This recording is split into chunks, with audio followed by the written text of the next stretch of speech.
Hello everyone. तो आ रहा है खेसारी लाल यादव जी और सपना का एक बहुत ही बेहतरीन सॉन्ग, जो कि इस गाने को 5 तारीख को रिलीज़ किया जा रहा है। और साथ ही साथ में कल या परसों एक गाने का पोस्टर आ रहा है खेसारी म्यूजिक वर्ल्ड से। जी हाँ, खेसारी म्यूजिक वर्ल्ड से गाने का पोस्टर आया है, जो कि कल कल या परसों शाम तक आप लोगों को वो पोस्टर दिखाई देगा, जिस गाने को खेसारी म्यूजिक वर्ल्ड से रिलीज़ किया जाएगा।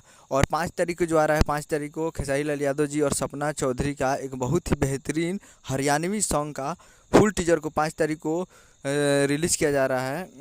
गेम टून्स हरियाणवी चैनल पे, गेम टून्स हरियाणवी चैनल पे 5 तारीख को तैयार रहेगा। उसको रिलीज़ किया जाएगा 5 तारीख को। फुल वीडियो सॉन्ग का फुल टीजर को रिलीज़ किया जाएगा, वीडियो नहीं फुल टीजर को रिलीज़ किया जाएगा। और फुल टीजर रिलीज होगा तो फुल वीडियो सॉन्ग का रिलीज डेट भी आ जाएगा उसी दिन।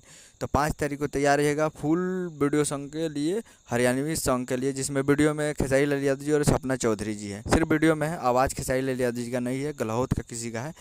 तो वीडियो में सिर्फ खेसारी लाल यादव जी है। तो 5 तारीख को तैयार रहेगा। और कल परसों के लिए खेसारी म्यूजिक वर्ल्ड से तैयार रहेगा, पोस्टर आएगा। उम्मीद करूँ कि वीडियो अच्छा लगा तो चैनल को सब्सक्राइब लगा, ताकि इससे खेसारी लाल मिलते हैं अगले वीडियो। जय हिंद, जय भाई।